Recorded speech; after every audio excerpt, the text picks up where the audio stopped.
Hey guys, in this video, I'm going to be answering a lot of my most asked questions. I get a lot of comments on my Instagram and even sometimes on my YouTube channel about how I get my cuticles to look nice and clean and neat.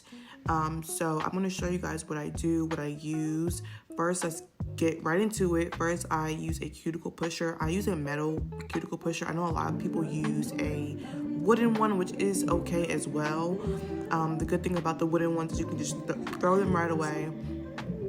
And I think a lot of people like the point that comes on it, but I push my cuticles back like nobody's business. Now, this was my first time doing my nails in about a couple months, so my cuticles really needed to be pushed back. Sometimes you'll notice that you don't have to do a lot of pushing, but regardless, the first step that I always do, whether I just did my nails a couple weeks ago or it's been a couple months, is I always push back my cuticles.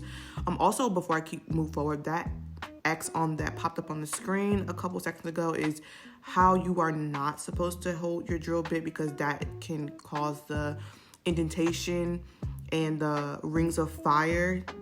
I don't know if you guys have heard that term, but rings of fire are those indentations from the drill, from the E-file or electric file, because it's either going way too fast or you are holding it and digging in, like in a way where you're digging into the nail. It's not really hard to give yourself or give your client rings of fire, so just try to be careful on that, because 9 times out of 10, if you're giving your client or giving yourself rings of fire, it probably hurts, because it's not supposed to do that. That means you're applying way too much pressure, or you're just not holding your drill at the right angle. So if you have any questions on that, let me know, and I will definitely reach out to you and answer any questions that you have. So I go in with that first drill bit. This one is, I think it can be kind of controversial because it doesn't look like it's doing much, but I always have to use that first drill bit. To me, it's like the first step of what I'm about to do next. Now, the drill bit that I just flashed on the screen for you guys is a little bit more of a pointier, sharper drill bit, and I love it just as much as the first one. It just allows you to get a little bit more detail. Now, this one you have to be a little bit more careful with, because like I said, it's a lot pointier, but the good thing about it is it allows you to get into those spaces that the bigger, fatter one won't allow. So that's why I feel like the first one is necessary for the second drill bit. It kind of goes hand in hand. It almost like I have to do the first one in order to do the second one. If I go in with the second one first, it's just too sharp and it doesn't really get in those places. I like that first drill bit because it lifts the skin. I always say that in my videos. I don't know if you guys know exactly what I mean, but it really lifts the skin and it preps me for the second drill bit. So now I'm going to be using a ball drill. This one I also feel like it just lifts the skin and gets it ready for the cuticle cutting that I'm going to do next. I always say that one step is my favorite, but this is one of my favorite drill bits. I almost always see the difference when I use this drill bit. I never, ever do cuticle prep without this one, because even if you look closely in the video, it really pushes that skin. It's like the one that does the most work, if that makes sense. It really works.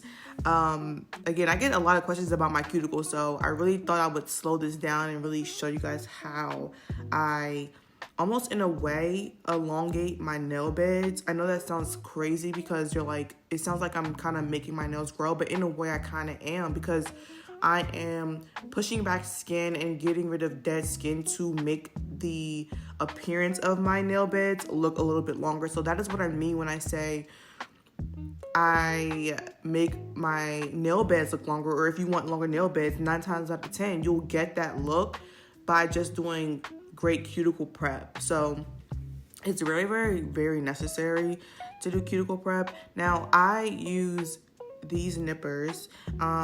If you're looking to get something very similar to what I have, I use a half, I don't know if that's in 1/2 inch. I think that might be too big for it to be a 1/2 inch, but it's at the 1/2 centimeter or something. Just make sure it says the 1.5 or 0.5 jaw nippers, I will try, if you really want to know the exact ones that I have, I will reach out to you personally and send you the ones that I use. They're right off of Amazon, but I can send you the direct link if you want those ones.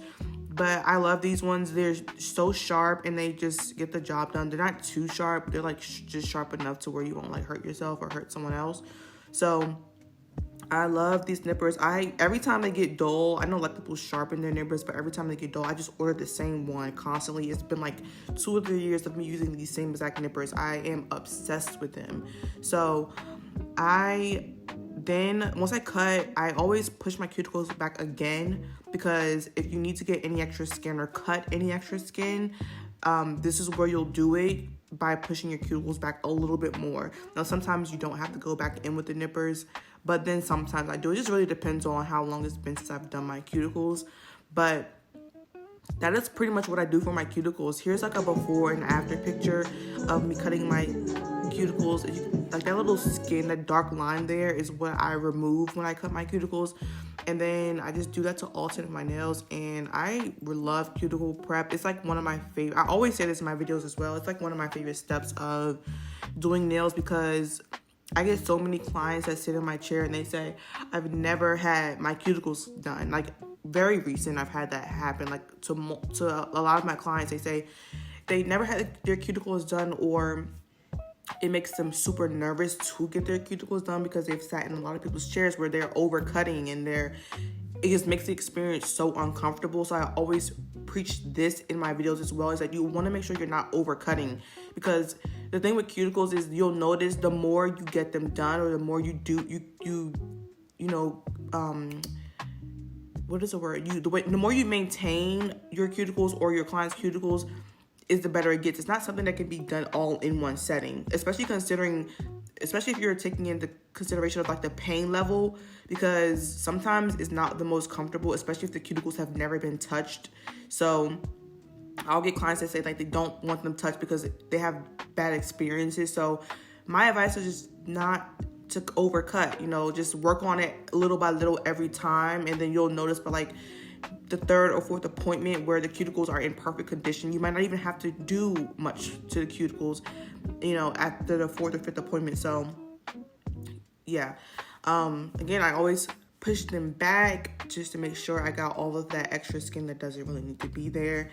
And that is pretty much how I do my cuticles. Again, I wanted to make sure I did this video and focus more on the cuticle prep, because that is like my number one asked question. Is people always comment about like my nail beds and like my clients' nail beds, but I'm telling you, it's really all comes down to good prep. So if you have any other questions, I will just be quiet. I feel like I've been talking so much in my video. So if you have any other questions, or you want me to talk to you directly or personally, just leave me a comment or DM me on Instagram, and I will get to you. My Instagram name is the same as my YouTube, so it's just miatanails. And yeah, just send me a video or send me a comment or a DM and just let me know what you want or what you would like to talk about, and I will definitely get back to you. So yeah, pretty much in this video, to end the video, I'll show you some before and after. And yeah, thank you guys so much for watching, and I will be back this week with more videos.